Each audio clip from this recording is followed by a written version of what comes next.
When you come on Thursday, it's game one. Because we all get to decide. The business, the way to shoot the video.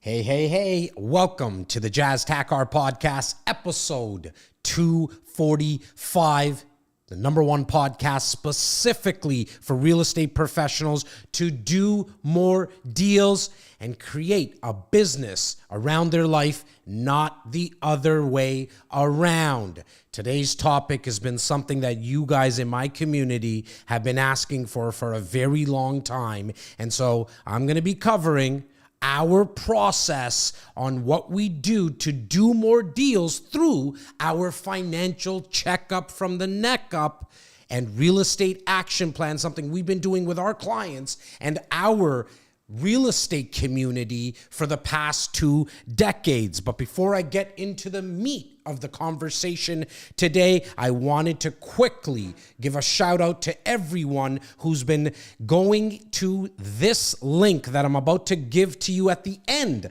of the episode, which is for our giveaway that we do every episode, which is a 10-minute free coaching call with me personally to pick my brains on anything that's going on in your business from a strategy perspective, from a tactic perspective. All you have to do is wait till the end of this episode to find out how you could win that 10-minute free coaching call. And we randomly pick someone, and we're going to have someone that is going to be joining us at the end of today's episode. So you can also watch or listen to how this coaching call actually happens. Now, let's get into the meat of today's conversation. If you guys have been watching my Instagram profile for the last, I'm going to say about 60 days, big shout out to my boys, Clyde and Bobo, who have been putting in the work, the hours, the time, the creativity of making sure they capture us in action as we help real estate professionals book more appointments. Because here's, at the end of the day, as a sales professional, okay, you have 2 jobs. Whatever industry you're in, and obviously majority of you who are watching right now and listening, you're in the real estate industry. You're either a real estate agent or you're a mortgage broker. But this really means that if you're in the sales industry, something I've been in now for 3 decades, you have 2 jobs. You need to meet people in person or online, and then you got to help them with your product or service. Now, I know there's a lot of stuff in between that has to get done. Don't get me wrong. I'm not discounting that. But the most important thing that you need to focus on every single day that you're working is generating business. Otherwise, you're going to be out of business. Let me just say that again. If you're not focusing 85 to 90% of your efforts daily, the days that you work, on generating new business, it's quite simple. You're going to fall out of business soon. You might have a good April or May, but if you're not consistently and continuously generating business on the days that you're busy, and I'm doing air quotes for anybody who's taking their dog for a walk and listening on Spotify right now, meaning busy running around, doing stuff, what's going to happen in the months of August, September, November is that you're not going to have any clients. So we have to understand that generating business is a daily action, like brushing your teeth twice a day. It's daily.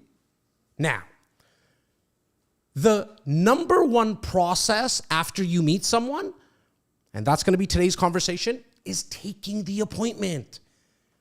Especially in our industry of real estate. Now, I'm going to get very specific to my real estate professionals, agents and mortgage brokers. It's a high-ticket item, guys. People are spending $100,000, $300,000 of their hard-earned money as a down payment to purchase a home, to sell a home, to invest into a property. To think that you're just going to be able to put up a Facebook ad or a Google ad and the whole process is going to happen. We're not selling pens and mugs and phones here.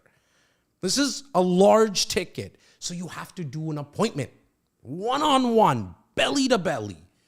The highest version of an appointment is face-to-face. But now in 2024 and beyond, as we went through COVID 3-4 years ago, the action of doing an appointment through Zoom or Google Meet virtually. And when I mean, when I say virtually, I want you to understand that doesn't mean just a phone call. The actual appointment needs to be done face-to-face through video, like bare minimum, either in person or through video. Setting up the appointment, go to my past episodes, jump over to my Instagram. You'll see a bunch of people booking the appointment. That could be done over the phone. Now, as you try to connect with somebody virtually for the actual financial checkup, for the neck up, and the real estate action plan, if there's some internet connections, you can obviously say, hey, Joe, do you mind if we just do this a little old school and I just call you? But that's like in your back pocket. What I want you to do this is on video for a couple of reasons. Number one, you're going to save a lot of people time, right? I'm in the city of Toronto. Our traffic is horrendous majority of the day. And so you're going to save people a lot of time by giving and offering them to do this through video. But here's the number two reason. It's something that we do quite consistently in our immersion program for Fitigu Academy, which is our coaching company, where we do what's called film session. With our members, we'll randomly pick some video, real estate action plans / financial checkup from the neck ups, which are the same, by the way. So let me just define those terms. The financial checkup from the neck up or real estate action plan, as I'll mention it. Any one of them, it's the same thing. And I'll tell you how I came about it too. But what you're able to do when it's on video, you can watch yourself afterwards. Take the best athletes in the world. Rest in peace, Kobe Bryant, Michael Jordan, Babe Ruth, not Babe Ruth, because back then they didn't really be able to watch a lot of video. But you look at the Derek Jeters of the world. You look at the Sidney Crosbys of the world. The best possible thing that they did to get better was watch themselves on video.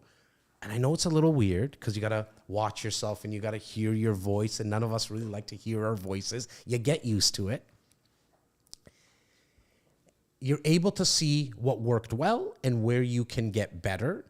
You can also, third benefit of doing this on video, that everything you said and the client said was recorded. And so for notes later, it's a lot easier. Hence why I want you to do this more on video than even in person, because of the fact that you're going to save the time and you're going to have all this cross-pollination that's going to happen by doing it on video. The financial checkup from the neck up, that term came about because I wanted to start to brand my appointments and consultations with my clients slightly different than what majority of people in the industry are doing. You know those consultations or appointments as listing appointments. Maybe as a mortgage broker, this is where you're going to get all their information, figure out what they're going to be, what they're wanting to achieve, getting all their documentation. Back to my real estate agents, this is where you would generally do a buyer consultation. But what I wanted to do is call it something different because it piques people's interest. Think about it for a second. The reason I'm doing this episode like today, right now, is because the amount of people who reached out in my recent videos on Instagram and call me out on it. Like, just go to my last 5, 6, 7 videos at the time of this recording, May 2024. And you will see in the comments, like, what the heck is that financial checkup from the neck up that everyone's setting up?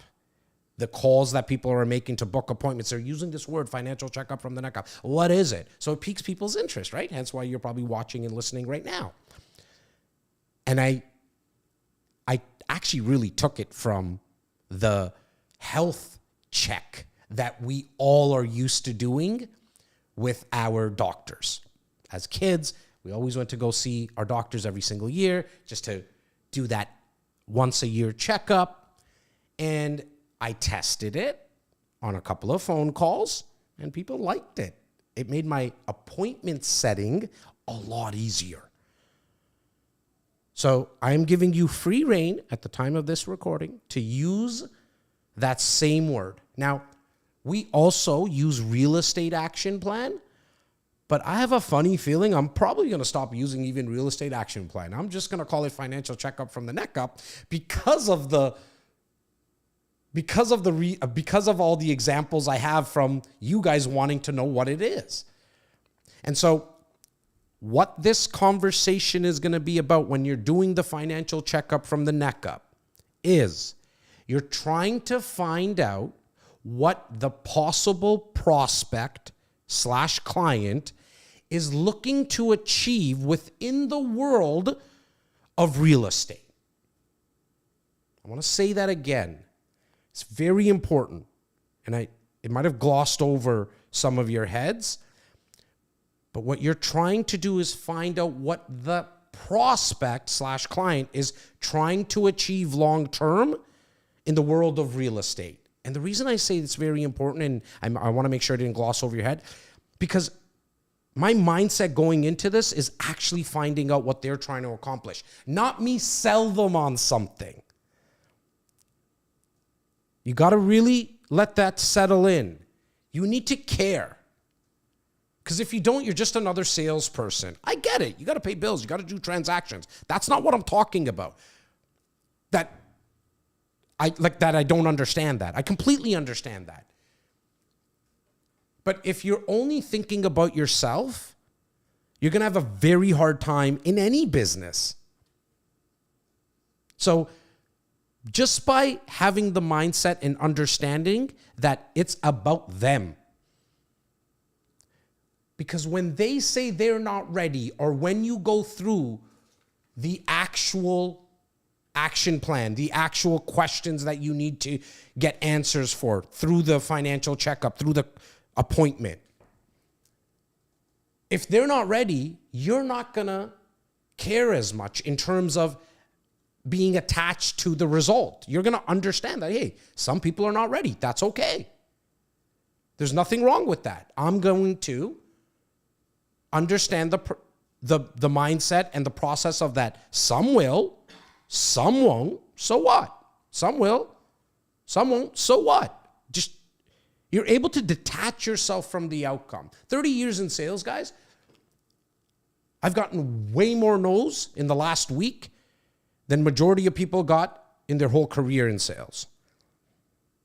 I've had way more no's from people of my own product, service, whatever it may be. It may be my coaching services. It might be my real estate clients buying, selling, and investing. It might be me trying to get on speaking engagements. I've gotten more no's in the past week than majority of people have gotten in their career.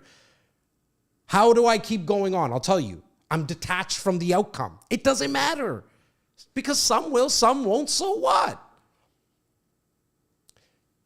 Now, when you find out what they're trying to accomplish long term, now you can show them how you might be able to help them with your product or service. You can't help someone until you find out what they're trying to achieve. That's why it's in the first part of the conversation. What are they trying to achieve? And then you can possibly try to help them. I'm going to go through in detail how you find out if you can help them or not. Now, your own product or service, majority of, as I mentioned, are real estate professionals that watch and listen. You're going to help them possibly with either their first property, an income property, a passive investment like a pre-construction condo. Maybe it's understanding, and this one's going to be new to a lot of you. Maybe you can help them invest their RRSPs, their registered funds, their IRAs for my American friends. Maybe it's through the consultation you find out that they need to sell a home. My mortgage friends, you find out that they want to do a refinance. Maybe they need to do some type of debt consolidation loan. I understand that doing a debt consolidation loan is not as it doesn't bring in the revenues that you're looking for as much as a purchase, but you might not get the purchase. So why not try to help them with something else if it's in their best interest? And then they see you as not a mortgage broker, loan officer, real estate agent, sales person. They start to see you as an advisor. And here's a big reason why I know this has worked really well for myself and anybody who's getting coached with us. Is because we're differentiating ourselves from everyone else. Because our clients are seeing us as not salespeople, real estate agents, mortgage brokers. They're seeing us as advisors because we're taking the time and giving it the respect it deserves. Meaning, we're asking questions to uncover a possible want or need. We're not just pitching them. You got to buy a pre-construction right now, Clyde, because that's the best investment for you. That's what I hear from people who make phone calls at times. But you don't know if that's even the best interest of what Clyde's trying to achieve long term. Maybe it's not a pre-construction. Maybe it needs to be an income property. Maybe Clyde shouldn't be buying anything yet. Maybe he has to wait. But the only way of finding that out is if you're asking the questions. Now, when you do this financial checkup from the neck up and you do it on video, I want you to have the questions that I go over with you right now on a piece of paper. And you're going to start by letting the client know that you use a checklist, because that's giving this process the respect it deserves. Think about when you walk into a doctor's office and the doctor has some type of file, your file from your yearly checkup that you've been doing, and they look and they make notes. If the doctor came into the office and said, I saw you a couple of weeks ago. I know you came in, Clyde. Can you remind me what's going on? What happened? And he gives you no respect by the fact that he didn't take notes the couple of weeks before. You're going to start to think about possibly getting a new doctor. So there is nothing wrong, and I'm telling you this out of experience, guys. I'm not in like 500 of these financial checkups that I've done. Approximately, I've done over 5,000 of these. I have them recorded. So, like, I know my numbers. That not one person has said, not one person has ever said to me, I don't like the fact that you're using a checklist. You sound scripted or some nonsense like that. They all say, wow, thank you.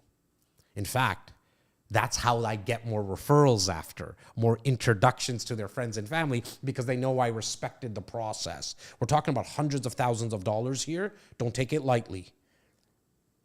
Great book. It's called Selling the Invisible. Harry Beckwith. Okay, this book, I'll give you kind of the synopsis right now. Pick it up, though, read it. He says, showcase even the small things that you're doing, because people don't know how much work goes into helping them with a product or service. And my real estate professionals and my mortgage brokers for sure know this. The amount of paperwork you got to do, the amount of emails that you send. Let them show them. And so I make it a big deal. I tell my client, I start off the conversation by saying, Clyde, client, I'm going to be using a checklist just so I don't forget anything. Also, this is being recorded, so I can go back and check the notes, and I can send you the file if you'd like as well, because it might go a little fast. And so I want to make sure that you have the recording if you want it, but I don't want to miss anything. Is that okay? I just get the first yes out of the way. Side note, the more yeses you can get, the higher probability you have of the client working with you. Because as the client starts saying yes, more and more and more in a conversation, they tend to have a tough time saying no near the end. Please understand that you have to do this at your desk, not in your car. This is not something that you take lightly. And I'm spending time on this because I know a lot of you are still writing your notes on the back of a tissue box. So we can't do that here with this, okay? I'm going to start the conversation by letting them know that this is being recorded. I'm going to let them also know that this is going to take approximately 30 to 45 minutes based on what questions you have. But I do have, as I mentioned, the checklist, and I do have an agenda that I want to go through, but stop me at any time. Now, this next line is the most important opening line. I'm going to say it slow because, again, in the 5,000 financial checkup from the neck ups I've done, not one person has said no to this. And the line is, Clyde, I'm going to be asking some financial questions. If I ask anything too personal, please let me know. And then I shut up for 2 seconds to wait to see his response. If he says nothing, it's assumed he's okay. 95% of the time, he'll say, yeah, sure, no problem. I know, like, it's a financial checkup from the neck up. They know that you're going to be asking some financial questions. And then I go through the process. And the process is understanding the client first. Not their goals yet. I just want to get a little understanding of them first. I already checked off the fact that I'm going to ask them financial questions. I know a lot of you, just out of experience and history now, that are scared to ask financial questions. Because you're like, well, they're not going to want to tell me that. I can tell you that if you set up a financial checkup from the neck up, they're going to give you the answers. In fact, it goes as far as I have some clients who call me later on after we did the financial checkup with 2 partners on video, and they send me a text message, hey, Jazz, I didn't tell you the full story. I actually have another $100,000 in another account just for whatever reason. And I might want to invest that as well. That happen all the time? No, but it happens. So first things first, I want to go into knowing a little bit more about the client. So I say, hey, what do you do for a living? Why do I want to know that? Well, I want to know what Clyde does. Because if Clyde is, for example, let's say his profession is like he's a doctor and he works like odd hours all day long. He gets, he's on shift work. He might not be a good possible candidate or investor for a student housing property that doesn't have a property manager. Because we know student housing, it's a lot of hands-on stuff, i.e. students get into arguments, shit breaks, all that kind of stuff. And so maybe that's not going to be the best investment for him. Right? Now, if he is self-employed, for example, he's in the sales business, he owns his own business. Well, you want to know that because that's good information that you can now pass on to the mortgage broker that you're going to make the introduction for. And you also get a better idea of what his time is worth. What does he do for a living? It's a very simple question to start off with. And then I just go into, are you planning to make any moves in the next 5 years? Why do I want to know that? Well, I want to know, maybe he might say, well, it's funny that you ask because I was thinking, my wife and I were just talking and we're thinking about moving. Oh, great. So is that into a bigger home, a smaller home? Whatever he says, I make the notes. Side note, in my own head, that's a possible buy and sell. I'm going to take a quick step back because I want you to understand something when you're doing these financial checkup from the neck ups. It's not only you're not only trying to do investment deals here, guys and gals. What you're trying to do is uncover a possible need or want within the product or service you have, which is real estate, properties, or financing for my mortgage brokers, right? So as we do this, it's not just to see if they want investment properties. Some of the people who've even been very close to me think that it's only for investors. No, that we uncover possibly, but I get all my listings to sell people's homes through this financial checkup from the neck up, because that's when, to that question, Clyde says, I'm actually thinking about moving. And if he says, no, great, I just make a note of it.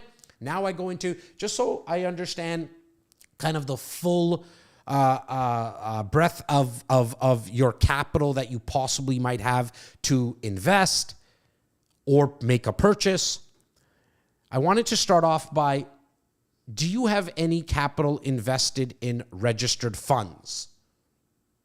Now, they might say to you, well, I'm curious, like, why do you ask that question? Well, there is a way that you can earn higher interest, earn more money than what you're currently possibly seeing within your registered funds with a mutual fund or a GIC. Even if you don't know what that is, for the guys and gals that are watching and listening right now, just ask. Send a quick email to info@jazztakhar.ca. Myself or my team will get back to you, info@jazztakhar.ca, and say, what the heck is that investing your registered funds thing? Don't get all formal with me, guys. I don't need all that stuff. In fact, do not write it in the body. Write every email in the subject line to me, the whole thing. It makes it a lot easier for me to actually get back to you. So you don't need to make it formal.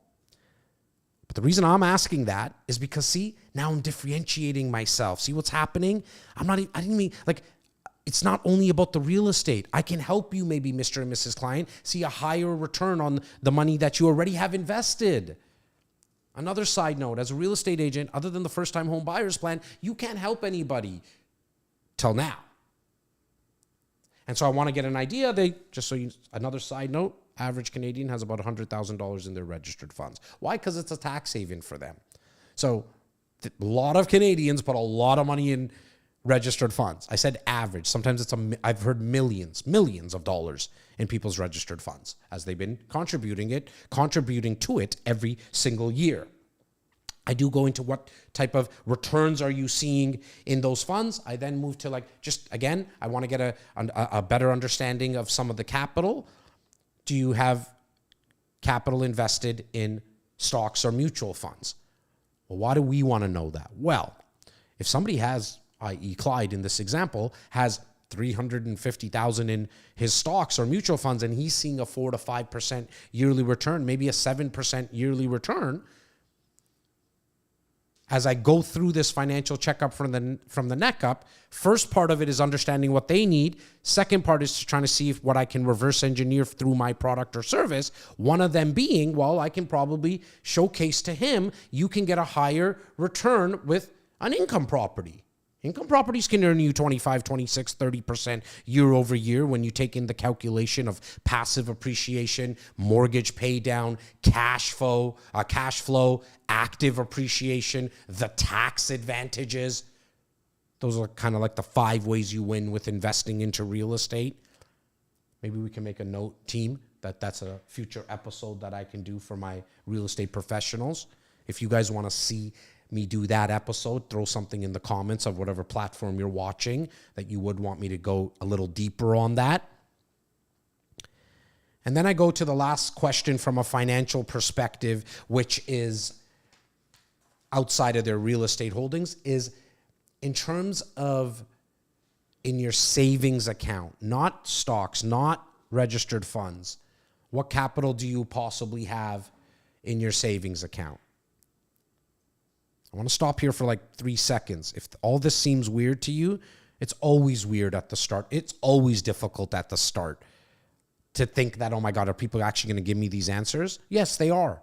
Not everybody. But remember, some will, some won't, so what? Some will, some won't, so what? You're trying to have an appointment with somebody to uncover a need or a want. You have to go through asking you have to get comfortable with being uncomfortable. So if you're uncomfortable asking people these questions, over time it just gets easier. You do 7, 14 of these, you're going to be obviously better than the first time you do it. Okay? So that's the final kind of financial question. Now I'm going to go into their current real estate holdings. Okay, what do they have in real estate? So do you have a principal residence? Yes or no question. Clyde's going to say, yes, I own a property. Clyde's going to say, no, I don't. Okay, great. So are you currently renting? Yes, awesome. Like purchasing a home for where you live, Clyde the client, is that something that you're wanting to do? Not to say that you have to. I'm just curious, is that something that you want to do? No, I'm actually okay to rent. I want to maybe invest into properties. Yes, I actually want to purchase a property. That's one of the reasons I'm talking to you, Jazz, the real estate advisor. Well, great. Side note, you just picked up a new friggin' buyer. Maybe now going into the investor talk and stuff like that is not something that you need to do. He needs to figure out how to get his first home. So what can you reverse engineer for him? His first friggin' property. Mortgage brokers. That's where you talk to him about locking in an interest rate. Right? Because as interest rates go up and down, you want to secure and make sure that you protect yourself from that increase in interest rates. Lock in the rate for the next 90 to 120 days. Right? So that we go right into that. Now, if he owns a home, now we got to go a little bit deeper. So approximately, Clyde, the client, what's the outstanding, not the outstanding mortgage balance yet. First thing I ask before that is, Clyde, what's approximate current value? Like, what do you kind of, think your current value is on that property? He's going to say it's $800,000. Great. Now I go into what is the outstanding mortgage balance. The reason I want to know the outstanding mortgage balance and the reason I want to know what his value on his property is that he thinks is the approximate value is because in my brain, I'm thinking that I might possibly be able to educate this client on pulling out equity. So if he has $800,000 as his current value on his principal residence, he owes $400,000 on the mortgage, 80% loan to value. You take 80% of 800,000, which is $640,000, minus his outstanding mortgage balance of 400,000. He could qualify up to $240,000 as a possible refinance on his mortgage, on his property, or a home equity line of credit that he can now take to buy more income properties. Right? So that's why I need to know those numbers. It's a simple calculation. Just replay this part of the video if you didn't understand. Or as always, just email info@jazztakhar.ca. info@jazztakhar.ca. I also asked, do they currently have a home equity line of credit? You'll be surprised. If people own their homes, there's a lot of people already have a current they already have a HELOC, home equity line of credit. If they do have it, I'm going to say, do you have like a balance on it? How much do you have available? Because I'm not sure if you knew, Clyde, you can actually use that to invest into real estate if that's something that you would want to do. Now, as I go through the current holdings, I'm going to ask, okay, we touched on the principal residence. Do you have other properties, other income properties? And if he says yes, that's where I'm going to go through the same stage, the same process, which is, what's the value? How much is the outstanding mortgage? Because those income properties that Clyde has, he might have bought those 10 years ago. He might have equity in those properties as well that we could possibly refinance to buy more. And so you're just going to go through the process if he has other income properties. If he doesn't, we go to the next stage. This is where we talk about what are you looking into accomplishing in real estate? That's the question. Clyde, what are you hoping to accomplish within your real estate portfolio? Very important that you start that question with what, guys, because it's open-ended. Now, what Clyde might say is, well, nothing. Okay, great, Clyde. That's okay. If he says nothing, then that's when you say, is it okay if we stay in touch? Because if he doesn't want to do anything, he's part of the some won't. But most people that you're talking to want to get out of the rat race of their 9 to 5. They want to start to create wealth outside of their 9 to 5 because real estate is one of the best ways to do that. I don't think it's the number one way or the only way necessarily, but it definitely is one of the best ways. After I ask him about his goals, he might even say, it happens a lot, where I'm not even sure, I don't know what's available to me. That's where I go into the next question as well. Fantastic. That's what I want to cover with you. Because if he says yes, if he says, well, here's some of the things that I want to accomplish. I want to get out of the rat race. I want to create wealth. What you hear a lot of when you ask that question, by the way, what are you hoping to accomplish in your real estate portfolio or in real estate? A lot of people say, well, I want to create generational wealth. I want to leave something for my kids. I'm not even married yet. I haven't even found my partner yet, but I'm thinking I might want to have some kids and I want to leave them with something. That's a strong why. That's a lot of motivation, right? Even if he just says, well, I just want to supplement some of my income. Like, I'm understanding that maybe the pension plan that I paid into is not going to be there, the CPP, the Canadian pension plan. And the American term eludes me right now. And so I want to make sure I protect myself. And those are strong whys. And so you can ask them, okay, so what type of investments are you considering? What would you like to do? Do you want to do something more passive? And then you go through the passive, which I'm going to go through with you really quickly, as well as then you go through some of the active ways to get into real estate. He might tell you, because he might know, well, I like that pre-construction stuff I see a lot of people doing. I want to get a multiplex. I want to get one of those properties that have 4, 5, 6, 8 doors. Now, if he says, I don't know about what is out there, this is the time that you educate. And if you are watching and listening right now and you don't know those types of properties, go find out. You have a store, you have a business that you sell stuff, you better know what the hell you have to offer people. You can't just wait for people to call you and say, come list me. Come, I'm ready to see a home. What you want to do is go get more educated about possible other types of ways that you can help people. And investment properties are fantastic to do that. Now, don't forget, because I know I went over a lot so far, but don't forget that sometimes the conversation ends quite quickly because Clyde does say, I just want to sell my house. Ding, listing, you get paid for that. Don't forget that, you get paid for that. And as I go through now the rest of the real estate action plan, this is the part which is the action plan. And so I say thank you so much for sharing everything. I thank them again for all the information that they gave. Now, you have an option here.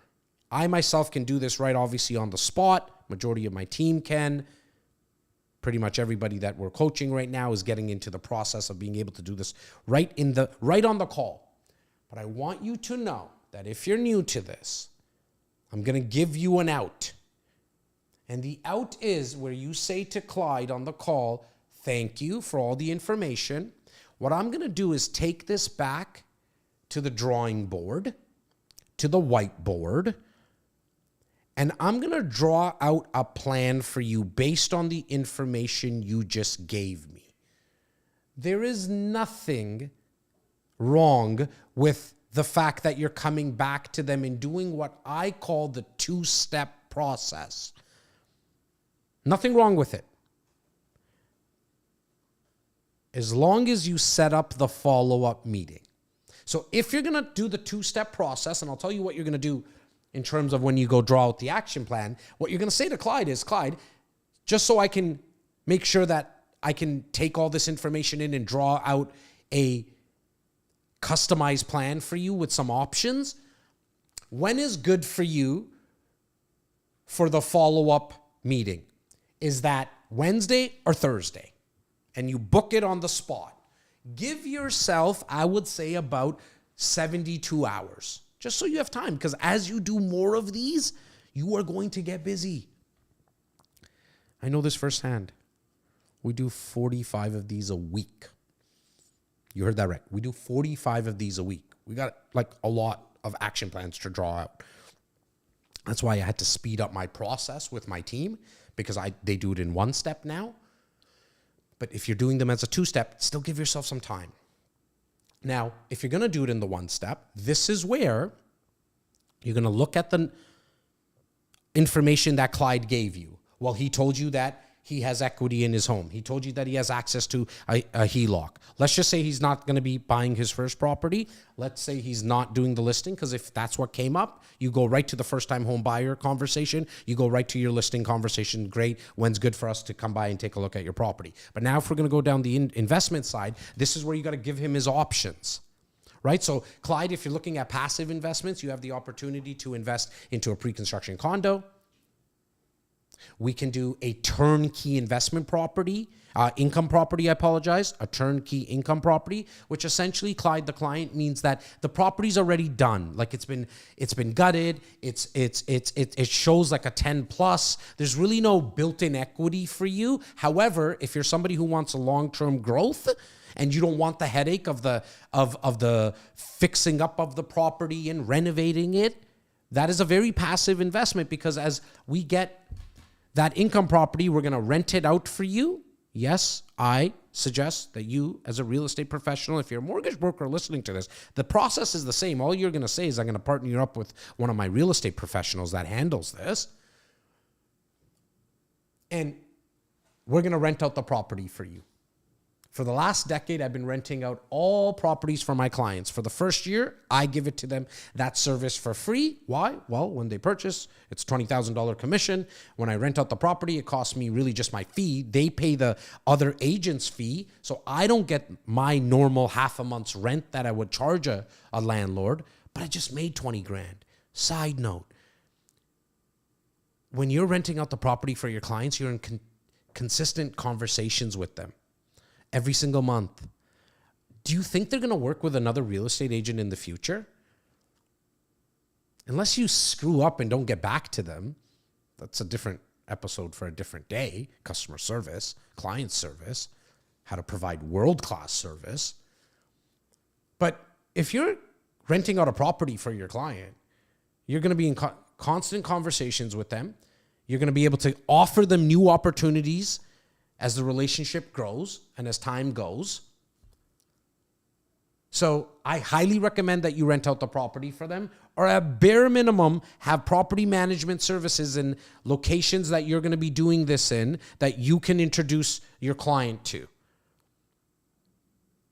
Whomever brings the most value to the table gets paid the highest. Whomever brings the most value to the table gets paid the highest. I'm getting paid the way that I'm getting paid in my real estate business because my clients know we handle everything for you. Not personally, but I will give you a full turnkey process, Mr. and Mrs. Clyde. And Clyde has a beautiful Mrs. as well. Why am I doing that? Well, I don't want Clyde to go work with another agent. And I want him to know that, hey, the headache of the tenants, the headache of the toilets breaking, the headache that you think is this whole financing process, we handle it all for you. And then what I do is I partner up with a mortgage. I partner up with mortgage brokers. I partner up with property managers. I built a full concierge service that I have plumbers, electrician, tradespeople. I have landscapers. I have it all.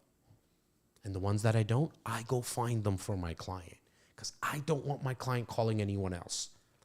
And when they do, it's my fault. If Clyde calls somebody else, it's why I always laugh with people. I'll give you my database. You call them all day long, email them all day long. For the clients that leave me, I was going to lose them anyways. And it's my fault. I'm not thinking that you stole my clients. It's my fault. I didn't give enough value. On the flip side, I can tell you that 95% of my clients will text me right away and say, Jazz, there's this new guy calling me. Who the fuck is he? Why? Because they know, bro, I'm not working with anyone else.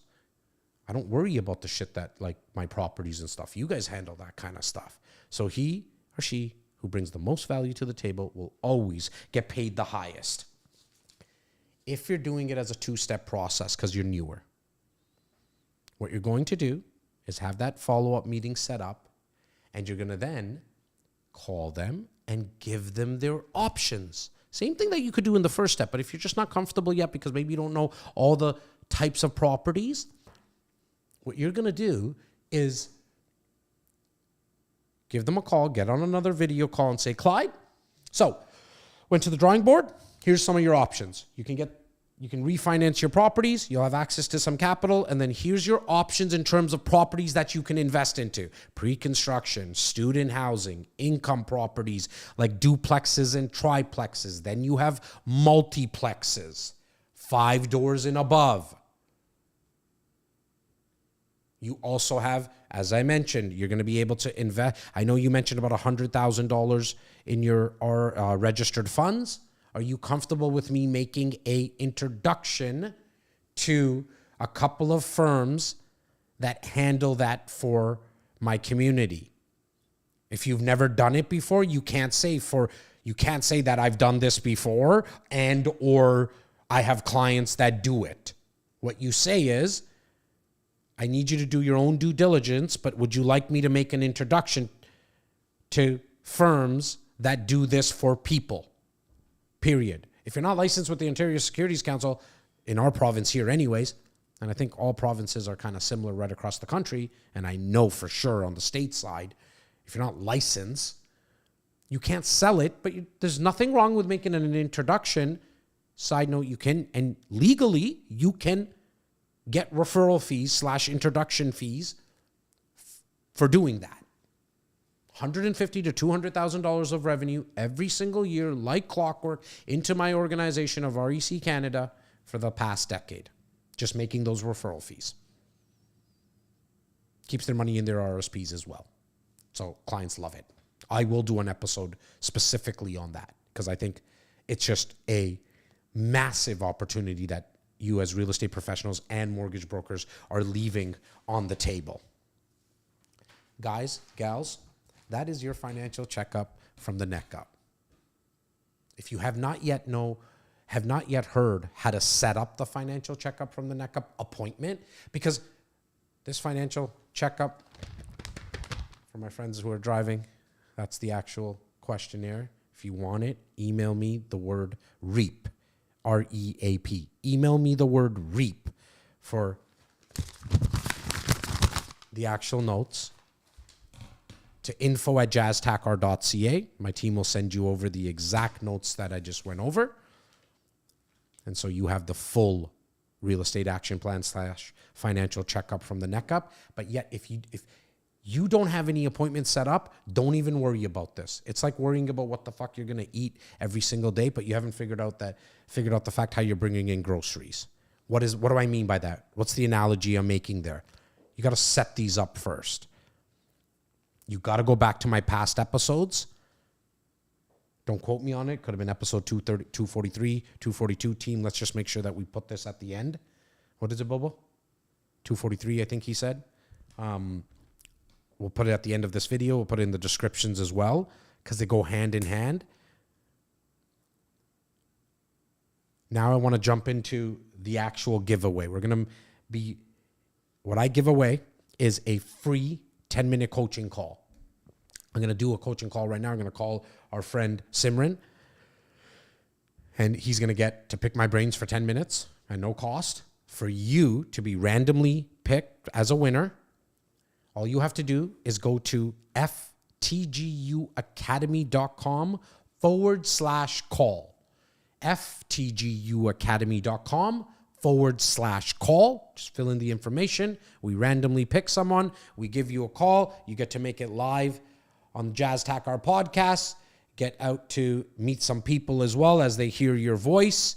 But I'm going to jump on and get my boy's number and give him a call. Bear with me here as I pull up his information. And to win this call, all you have to do is go to Jazz Takhar. I apologize. Go to ftguacademy.com/call. Simran. Hey, Jazz, how's it going? Amazing, buddy. You're live on the Jazz Takhar podcast. How you doing? Great, man. How are you? Thanks for having me. Good, buddy. How did you get into my world really quickly, man? I think I saw, I think it was an IG that you had posted about like a free workshop that you guys have. And I signed up for it. I was on the wait list actually, and fortunately I got in. Awesome. I remember you coming to the workshop. You actually set up some appointments on the spot as well. Yep, 100%. All right, brother. You get to pick my brains for 10 minutes. Go at it. All right, sounds good. Yeah, so by the way, great podcast. I was on the podcast right now. You gave some great information. So one of the questions that I actually have for you is, So, if you have an appointment that's coming up and the other person doesn't show up, or you didn't get a chance to kind of confirm that if they will or not, what's your strategy with them? You try to reschedule the appointment, and after how many tries, you just say, yeah, that's it, it's not happening. Okay, great question. So first things first, we always want to stack the cards in our favor and then let the chips fall where they may. Okay, what I mean by that is when you set up the real estate action plan / the financial checkup from the neck up, what you want to do is send them an email right away. Because it's going to be either a Zoom or a Google Meet, what you're going to do is send them an email with a calendar invite attached to that email. So if you set it up for Thursday at 6 p.m., send them the calendar invite right away. Yep. This is just stacking the cards in the favor. It doesn't always work out 100% of the time. Now, that's first thing you do. Second thing you do is by sending out the calendar invite, you simply, with Google Calendar, you can put reminders that they get. So, which is automatic, right? So you're not doing all that legwork. You set it up once as the calendar invite, and then they will get a reminder set it up to have it 24 hours ahead of time. Okay? Now, if you have a team member, like an assistant, if you're not busy, like you're not every hour on the hour, you're not busy, then what I want you to do is the day of the appointment, I want you to send them a text message. And that text message, and you can automate this, but that costs money. If you have a team member, great, they can do it for you. But if you're on your own and you don't want to spend any money, nothing wrong with that. Just make sure you put it in your calendar, or in the morning you look at your calendar and you send the client a text message. Hey, Clyde, it's Simran. I'm looking forward to our meeting today at 6 p.m. That's it. Think about it, right, buddy? If you set up a dentist appointment in the last 2-3 years, you set up a doctor's appointment, an eye appointment, you get these text messages already. We're used to it now. So that's another way of stacking the cards in your favor. Now, you go sign on at 6 p.m., they're not there. No problem. What I do right away is I call them. I say, hey, Clyde, I'm here on the Zoom. I'm here on Google Meet. Are you able to jump on, or did you just want to do it old school on the phone? Do you notice how I said I'm on the call? Do you want to jump on, or do you want to just do it old school? I'm not saying to Clyde, is this still a good time? Because you're giving people an out. I always go back to the analogy, and everybody who's watching and listening right now, when you walk into a retail store and the sales associate says, how can I help you, Simran? First thing you say is no.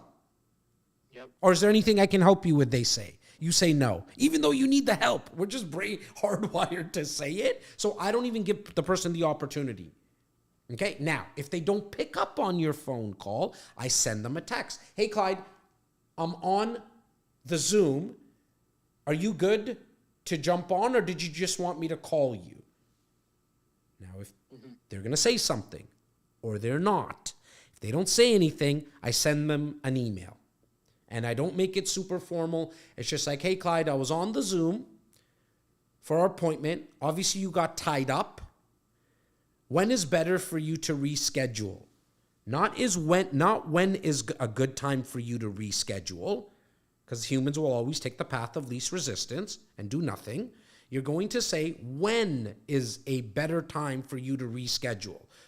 And then you look at your calendar, and whenever you have the availability, you give them 2 options. It always comes back, Simran, exactly what I had you do at the workshop. It always comes back to giving people the 2 options, chocolate or vanilla. We don't do the Baskin-Robbins approach and give people open-ended slots like 57 flavors.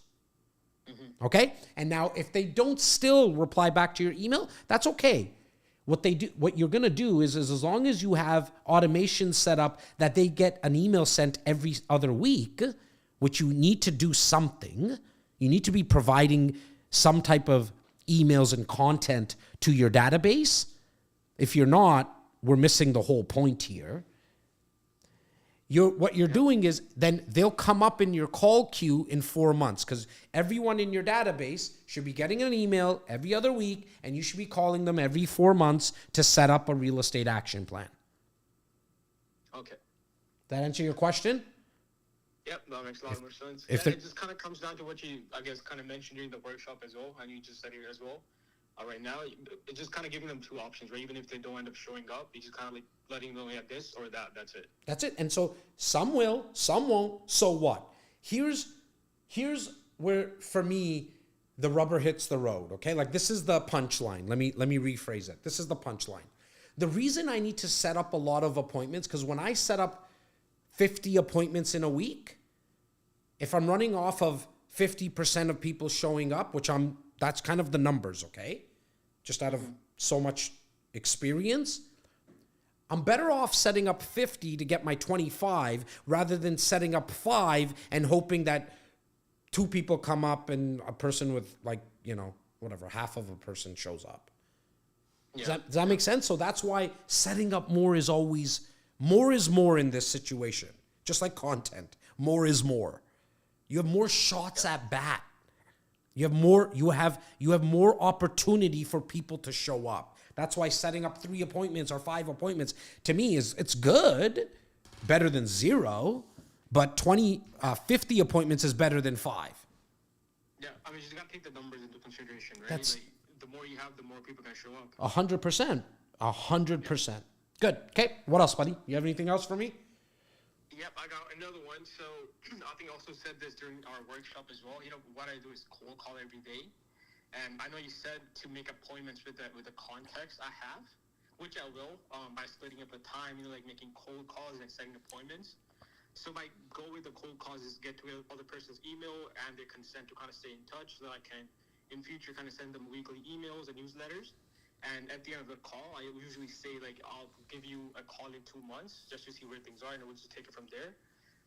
So my question is, like, how would you say I can add more value to the cold calls I make so that I can engage with them, with the prospect, like, more without being in their face or, like, even being more salesy, Yeah, great question. I think the way that you add more value on the call is what you're doing outside of the call. Let me explain. Are you putting out content on social media? Unfortunately, no, not yet. Okay, so break the ice on that one. That's it. Start there. Are you doing educational events? Nope. That's it, right there. Those 2 things. I can give you 7 more, but that would be like drinking water from a fire hydrant. It doesn't make sense. It's too much, too soon, too quickly. So the reason I say what you're doing outside of the phone call is because then you'll have a higher probability of closing on the phone call because you've been giving value to them. You can't call people and give them value. Let me rephrase this. You're a lot better off by providing people value, not when you're trying to ask for something. Okay, so check this. That when you're calling people and then you're trying to bring them value on the phone call, it's a lot better if you've been already giving them value. And the way that you could already be giving them value is you putting out content on social media where they follow you. And if there's nothing wrong with you following them first, if they're in your network, and then you sending them a message, hey, like I also have your email address that from a project that you inquired about or a listing that you came and seen, or you're my cousin's friend. I'm glad that I found you on social. I would love to connect. And then when they see all the content that you put out, when you call them, it's like, oh, cool, man. Like, it's you calling me, Simran. Wow, I see your videos, bro. Yep. So when I call people, like you came to my workshop, you heard it firsthand, people are like, oh, I know who this is. And you knew that I didn't know the person. Mm-hmm. But they knew me. You know what I mean? Like they knew me. You're too young for this. But back in the days, people would say, it all matters on who you know. Now, to me, it all matters on who knows me. Yeah. And the way that I get people to know me is by me putting out consistent content daily, even when I don't fucking feel like it. Don't get me wrong, bro. I'm human. There's days where I don't want to post a video. I don't want the camera on me because the cameras are always on me. There's like 5 cameras on my studio right now on me. Yep. Okay? And it's consistent every day. And so sometimes I'm like, Clyde, Bo, get the fuck out of here. Like, I'm just tired right now. And then they leave, and then I'm like, shit. I didn't do it today. I didn't do the hard work. Okay, guys, come back. Let's do a video. You know, and they know. They know, right? And so now if you don't have a team, there's times, man, like, bro, I drink some tequila on a Friday night too. And so on Saturday morning, I don't have any videos in my file because Bo and Clyde didn't do their work that week. And so then I have to still turn on the camera, selfie mode it, and put something out. Maybe I might not even put out a video that day because my voice is too raspy. Shout out to my partner, Alto, who has probably the most raspy voice that I know. And I just put a selfie picture and write a little note. I did something to move the needle. So Simran, my brother, I'm going to leave you with this, okay? One, you're Punjabi, you're my paisan. So I like to do as much as I can for everyone that I can in my community. And in my community, I don't mean just Punjabis. I'm going to watch your content for the next 7 days. You're on the Jazz Takhar podcast.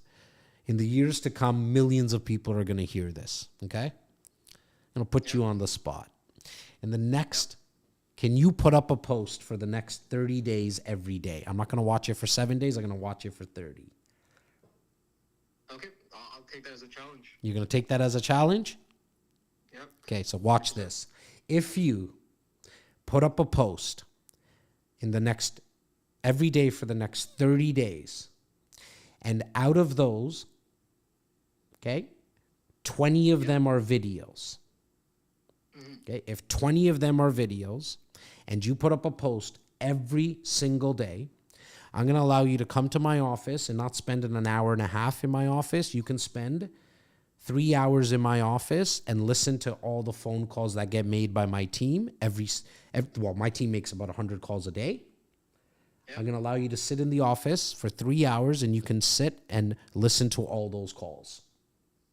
And there's no cost for it. That sounds like a fair trade to me. Okay? Well, it's more for you than me because, like, I want you to actually do the work. 30 days, every day, 20 of them need to be videos. How do you get the topics? Figure it out. Okay. Go to a place called ChatGPT and say, I need to do 30 videos, not 20, because you put 30, so you have more options for the next 20 days. For the next 30 days, I need to do 30 videos, and I'm a local realtor in the Greater Toronto area, and I want to educate my clients. Please give me the topics. It's going to give you the topics in 6.1 seconds. Then you're going to say for topics 1 through 7, or pick all the numbers, can you please give me 2 to 3 points on those that I can just kind of use as points for the video. You now have all your topic ideas. Then I want you to wake up in the morning. You're going to brush your teeth. Okay? You're going to take a shower. And then that is the time that you're going to shoot the video. Do not wait till the middle of the day or the end of the day. Don't do that. You do not do anything after brushing your teeth and taking a shower. Put your clothes on. And then shoot that video at that time. Okay. All right? Yep, gotcha. All right, my man. Thank you for being on the Jazz Takhar podcast, buddy. I really appreciate it. I hope I brought you some value. 100%. Thanks so much, friends. Thanks for having me. Take care, buddy. Take care. Bye. All right, guys. If you want to pick my brains for 10 minutes, no strings attached, as you can tell, at all. And when I'm doing that kind of stuff, I always give away shit. Like, I don't know. It's going to get crazier and crazier because I have so much fun on those calls. Go to ftguacademy.com/call right now, wherever you are watching or listening. Pull over, like for real. You're driving right now. pull over. Don't do it while you're driving. Pull over. Go to ftguacademy.com/call. Fill it out. It takes 3 seconds. My team will randomly pick a winner every Friday. If this episode was valuable, please share it with your friend. I look forward to episode 246. See ya. If you found that video valuable and you want to see me on stage for the full talk, click here. If you want to see more videos, click here.